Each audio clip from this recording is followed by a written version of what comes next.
Hi friends, ஒரு குட்டி கதை கேட்கலாமா? வாங்க போலாம். இந்த வீடியோ பிடிச்சா சப்ஸ்கிரைப் பண்ணிட்டு பாருங்க. ஒரு ஊர்ல ஒரு பையன அவங்க அம்மா ஆடு மேய்ச்சிட்டு வர சொன்னாங்க. அந்த பையனும் ஆடு மேய்க்கிறதுக்கு போனா.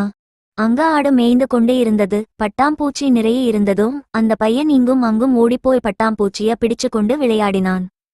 புல்வெளியைச் சுற்றி வேலி போடப்பட்டிருந்தது. அதன் அருகே ஓர் ஆட்டுக்குட்டி மேய்ந்து கொண்டிருந்தது. வேலிக்கு வெளிப்பக்கம் இருந்த நரி ஒன்று ஆட்டுக்குட்டியை பார்த்தது. வேலிக்குள் முகத்தை நுழைத்துக்கொண்டு நரி எதையோ பார்ப்பது போல பாசாங்கு செய்தது. அதை பார்த்த ஒரு ஆட்டுக்குட்டி, உனக்கு என்ன வேண்டும் என்று கேட்டது.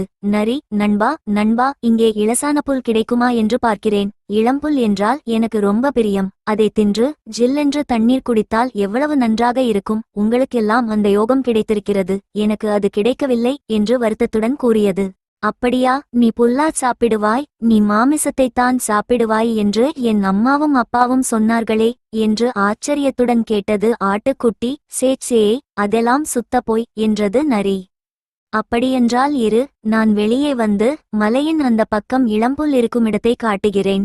நாம் 2 பேரும் போய் அதை சாப்பிட்டுவிட்டு ஃப்ரெண்ட்ஸாக ஜாலியாகச் சுற்றலாம் என்று சொல்லிவிட்டு ஆட்டுக்குட்டி வேலி இடுக்கின் வழியாக நுழைந்து நரியின் பக்கம் போயிற்று. உடனே நரி அதன் மீது பாய்ந்து அதை கொன்று தின்றது. அந்த ஆட்டுக்குட்டிக்கு தெரியவில்லை. அது போகட்டும், பரவாயில்லை. அனுபவம் நிறைந்த அம்மா அப்பா பேச்சை கேட்டிருந்தால் மதிப்பு வாய்ந்த தன் உயிரை இழந்திருக்காது அல்லவா?